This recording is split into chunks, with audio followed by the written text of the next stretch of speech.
I'd started doing some of these short clips more again to save my thoughts and make them public, as they might be interesting to some people, especially if you're subscribed to this mad channel where anything gets uploaded.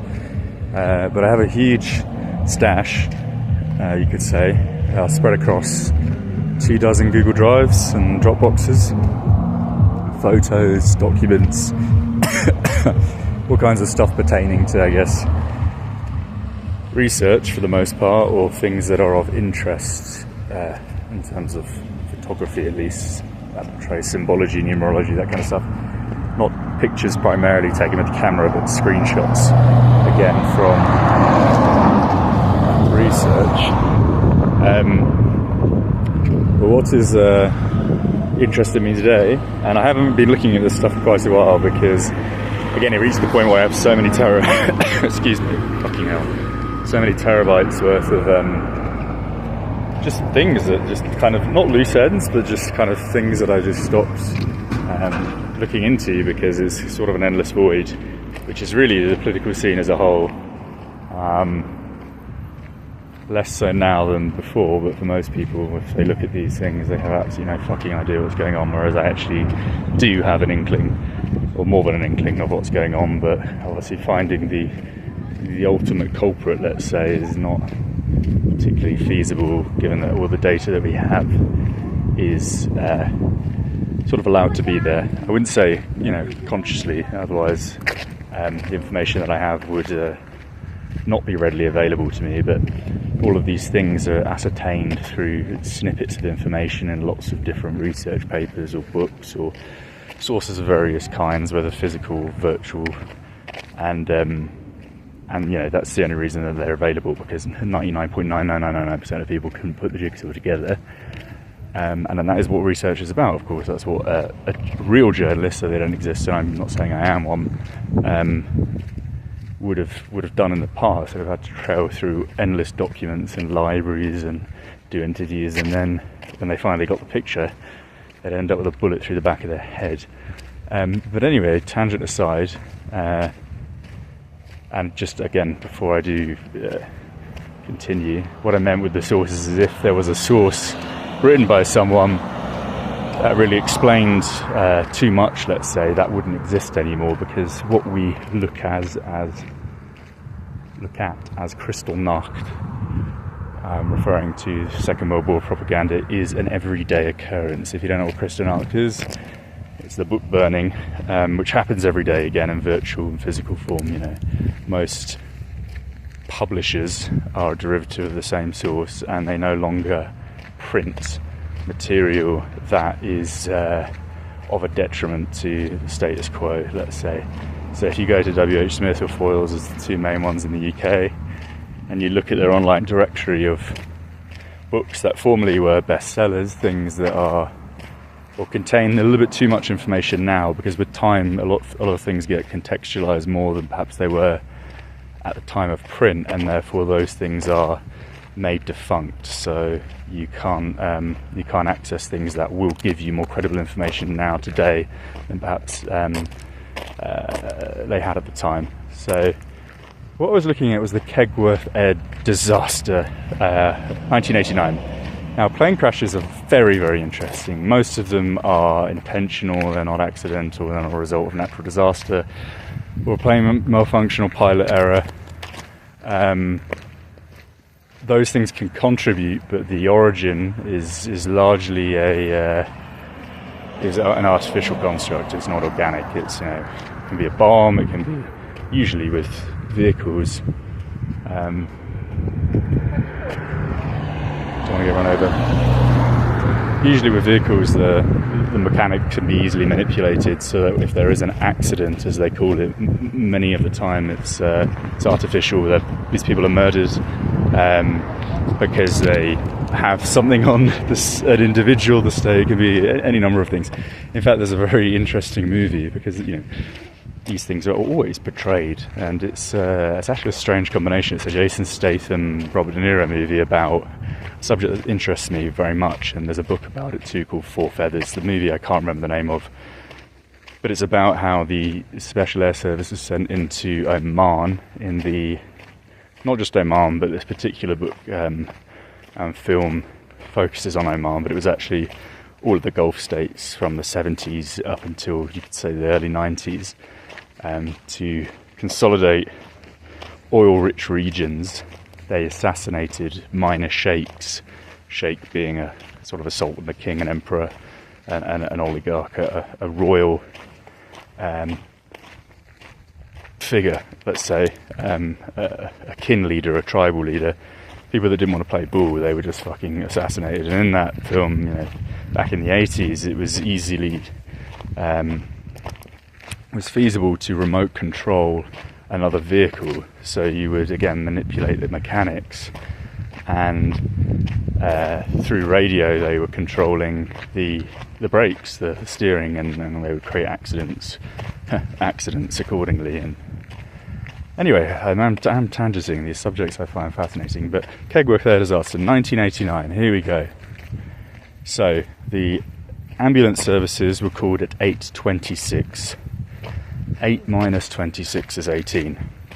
There were 118 passengers. It was on the 8th of January, which is a 1989. And the numerology in that is absolutely ridiculous. All those things combined, and there's more coming up. You can make 666 and 18 out of that if you use your brain a little bit. But again, there's multiple ways to make 18s, and 18s are always a numerological figure utilised by the status quo because it is 666. You can also reverse 9s to make 6. You obviously see 33s a lot, 300s, 3000s, anything like that. But this is where it gets really interesting. So, not all the passengers were killed, but the flight was coming from Belfast. And again, if you know anything about UK history or international affairs in this period in question, you know, Belfast in the 80s with the IRA, the conflict between the Republic of Ireland and the North of Ireland was really tantamount to us hearing about that period.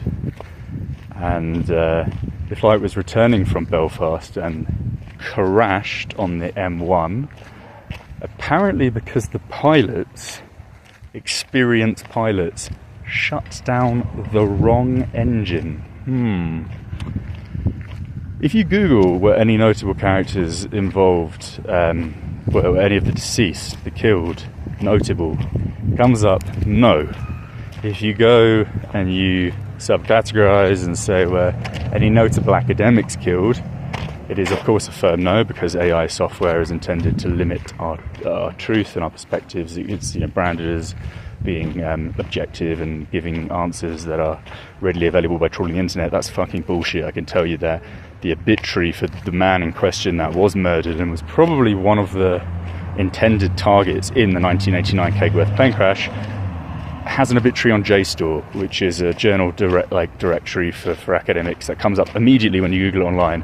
So for AI software to say we haven't found anything pertaining to an academic killed in the Kegworth 1989 plane disaster is absolutely ludicrous. It's not just a regular academic, it's a very important academic. His name's John Coward. Now, for this particular assassination, because it's not a disaster, they do this a lot of the time with plane crashes because it makes people think that a state would never murder 100 innocent people to get one victim, like the missing Malaysian aircraft and the Malaysian aircraft that was shot down over the Ukraine.